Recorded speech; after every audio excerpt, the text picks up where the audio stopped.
Hey Bears, Eric here, and in today's video, we're going to watch a clip from Gothix. This is over at Twitter is where I saw this at.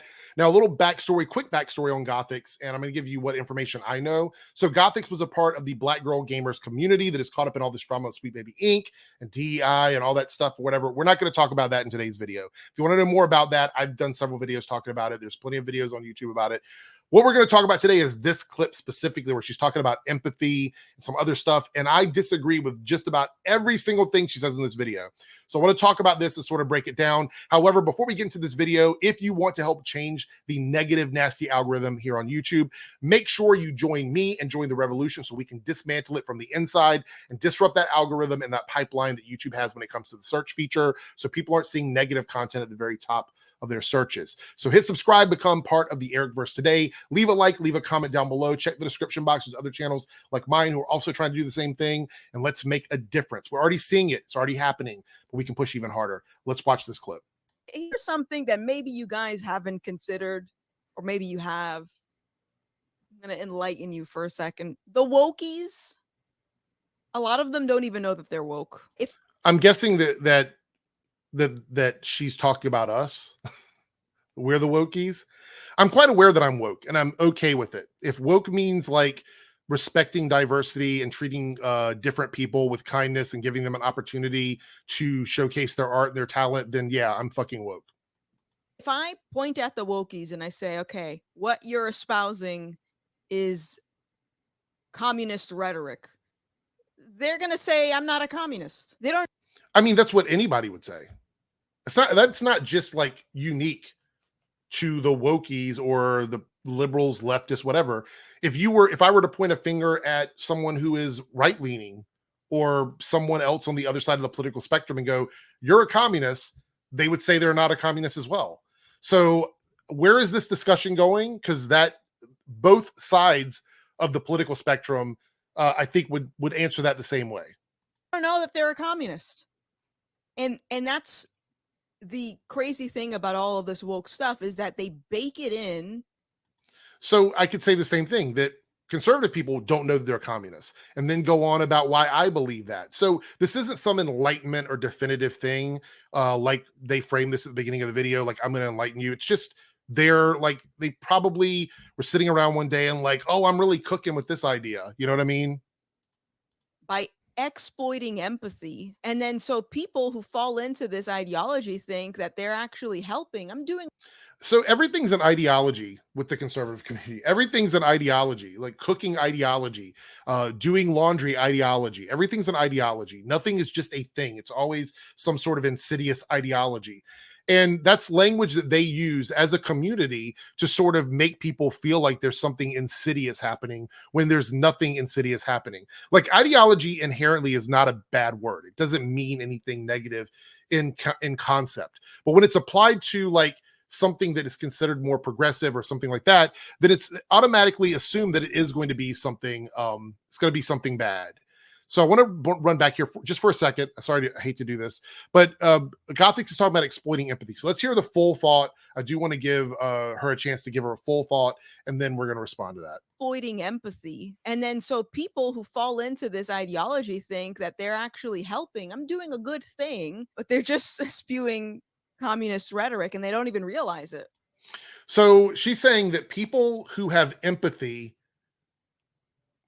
I'm trying to draw the parallels here, put the boxes together, that people who have empathy are communist because that empathy is being exploited. I don't think you fundamentally understand how empathy works, right? I'm not saying that something can't be exploited. I want to put that out there. I think exploitation can happen at a lot of different levels. But it's really easy for people who do not have empathy to not understand why someone would have empathy. There's a fundamentally, there's a wall there that I don't think you can break through. I can't teach someone how to be empathetic. You cannot do that. Someone has to learn how to be empathetic through their own journey, through their own actions.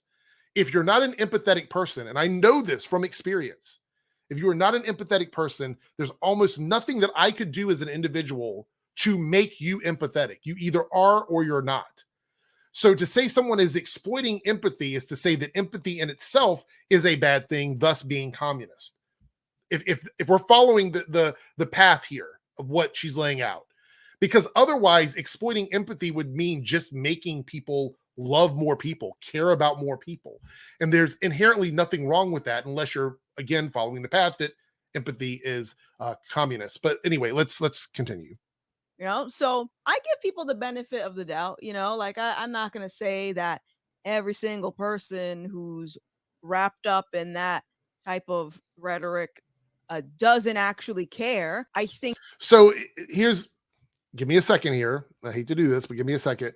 Um, so if you've already established that, then everything after what you're saying becomes conjecture and just like a fringe opinion at that point, because you're already admitting that you don't know for sure if all of these people care or not.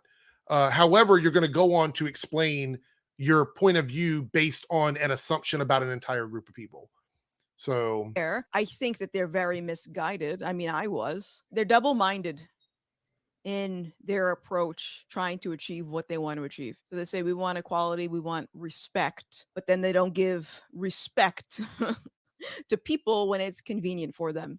no, see, that is lack of empathy. That's lack of empathy right there. The issue is, and I've used this example many times before. So if I'm sitting in a room and it's me and three other people, follow me on this one, and I'm a gay man, one of the people in the room is a straight guy, straight woman, and trans person. Okay. If if the man in the room with us, the one cisgender straight man in the room, says that he believes all trans people and gay people should die, they should be put to death, and that they don't deserve to live. If I concede to respecting that person, and that person has an opportunity to enact those beliefs, those feelings, those ideas, if that person has an opportunity to do that, then I would cease to exist. So by tolerating that extremist point of view, tolerating that extreme belief, I would be compromising myself, my own well-being. So I cannot respect that kind of opinion because that opinion is directly against my existence.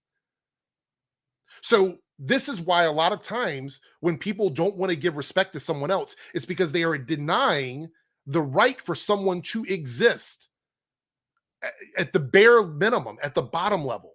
So that's the issue, is in order for respect to work both ways, you cannot deny my existence. If you want to argue about movies and TV shows and what taxpayer money should be going to and things like that, we can sit around and argue about that all day and walk away from that feeling like, you know what, that person just feels differently than me. But if we're arguing about respect of my existence as a human being, who I am at the core, then there's no reason for me to listen to that and respect that point of view. And once you've established that, there's nothing else that you could say to me to make me go, well, just hear him out. Hear him out on what? That I shouldn't be alive? Give me a break.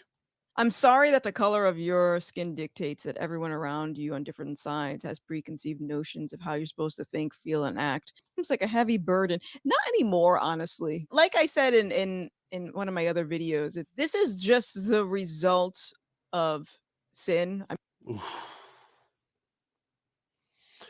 That is the sigh of exasperation on Christianity being applied to how we should be treating each other. I know lots of people who are not Christians that are really good people. I know lots of people who are not Christians who are conservatives. And I'm glad that some people let their faith guide them and they feel comfortable in that. I'm glad that works for some people. However, do not apply that religious belief to other people. That's not cool. That's not cool. I would not expect you to talk about me sinning against your beliefs. That doesn't make any sense to me. If you're going to say, we're going to talk about respect and respecting other people, which here we're talking about when it's convenient, which she just said this, then it's also very convenient that you no longer respect other people when they do not follow your religious beliefs. That's one of those things. Like, if you're going to respect somebody, you have to respect them as a human being and not apply your religious beliefs to them, because that defeats your argument. I mean, that's the bigger picture here, is that if you don't worship God, you will inevitably make a God out of something else. So again, that is not respecting other people. You cannot say that I demand respect with no caveats and then go on to disrespect other people. Like, you can't do that. It's two opposing concepts and ideas. So when these people who claim to be the heroes of diversity, inclusion, and equity, which equity is just a communist term, by the way, but when they I mean, again, communism has been so completely smeared about what it is. You can apply it to so many things now. The language around this stuff, and this has a lot to do with just how politics work and how people communicate politics to each other. Um, Again, applying the idea that people should be treated fairly to communism, like give me another option. Give me another option. If you don't believe that people should be treated fairly as human beings just for existing, then give me the alternate to that. They just don't exist anymore. They're kept out of the light of day. They have to hide in their houses. Like, I don't understand what the other option would be. say I am just, we are the leaders, the champions of this diversity thing, and then I ask you, what is your standard of blackness? What is your standard of appropriate opinions that a black person should hold? Or instead of looking at everyone in separate categories based on what they look like or where they come from, you can say, okay, who is the moral arbiter of all people? Except that doesn't really work. And let me explain why. The queer community is unique in a lot of ways. Some of the things that you would see present in the queer community doesn't exist in other communities. For example, if somebody were to ask me, like, give me 5 unique things about the queer community that a straight person may not know about, I could easily do that.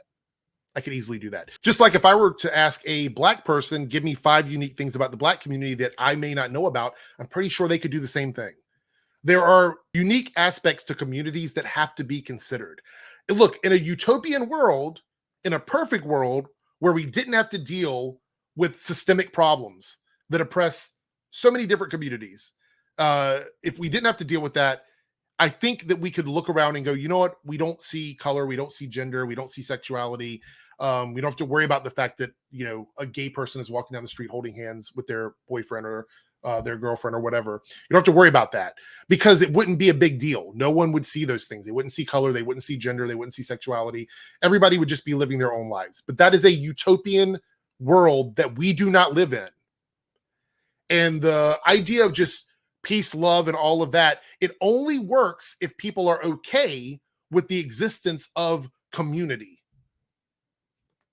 That's the only way that works. You have to be okay with the existence of community to be open to the idea that all communities can just exist without oppression. Those are opposing ideas. And for me personally, I think in my mind, I'm like, okay, you know what? Let's give it a shot. Let's try this utopian world where nobody sees color, nobody sees gender, nobody sees sexuality. None of those things are a problem. And let's see how quickly they become a problem. Let's see how fast everybody just resorts back to tribalism. It's inevitable.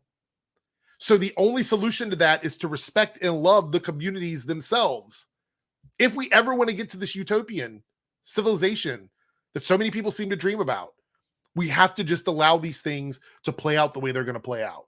And so it comes up to a point, and that has to be God. If not, your God is going to be the government. No, I reject that. I'm not a practicing Christian, and I also don't worship the government. See how quickly that we move past that? Not everyone shares my religious beliefs, and I get that. But do you? Because you keep applying it to so many things when you're talking about other people. In this video, you've used it at least twice in 3 minutes to try and use that as an application about how other people should behave or how they should view the world. But you're going to have a really difficult time trying to articulate why DEI is BS if morality falls back on human opinion, because then you're just arguing with the same tools that they're arguing with. I didn't really understand that last part. I'd probably have to run that back at some point, but I feel like we've already covered so much of this video. Now that we're done with that, I do want to say that I totally respect Gothix's point of view with whatever situation was going on with Black Girl Gamers. I don't think any of us will ever know the reality of what she dealt with versus what was going on with them. So I am totally comfortable with just leaving that be and not, not giving comment on that. However, I totally reject this concept that you have to be religious, you have to have a God, you have to have this kind of moral compass that comes from some weird fantasy world. You don't. You can be a good person and never ever be involved with religion whatsoever. You can have empathy for people without being manipulated. You can give a shit about people's communities without feeling like it's oppression or feeling like you're oppressing somebody else. All of these things can exist. It's all possible to have this in the world together. And I don't think there's a possibility of ever reaching a utopian society, ever getting there, if we don't start accepting that people are different and start respecting their differences and loving their differences. And it comes down to things as simple as one person's hairstyle versus another person's hairstyle. We're talking about breaking it down, like it's just as simple as that. But there's so much nuance when it comes to community, and there's so much pain and hatred and fighting between like people of different colors, people fighting with, about gender, people fighting about sexuality. It's the only way that will ever go away. The only way that will happen is if everybody just starts respecting each other and letting people live their lives. And I'm not saying that. I'm not saying that Gothix does this. I don't know enough about her to make this assumption about like her hanging out with certain communities or whatever. But she has been in streams with people that adamantly do not want gay people and trans people to exist. I can't respect those people. I don't give a fuck about them in that regard. If you don't think that I should exist, then I have no reason to even have a conversation with you. And I've said this before, it makes people so angry. If someone doesn't think that I should exist as a human being, then I have no obligation to respect their opinions about anything regarding my well-being as a human. I'm under no obligation to do that. And so I disagree with a lot of what Gothix said in this video. Some of this was cut out. I did cut out portions of this where I felt it was about her versus the Black girl gamers community. And I did not want to include that because I don't have an opinion on that. Again, that is something between them, and I'm going to let them deal with their internal issues. But for me personally, all the other stuff talking about diversity and inclusivity and empathy and religion and all that, vastly different opinions. But guess what? At the end of the day, she's entitled to have her opinion.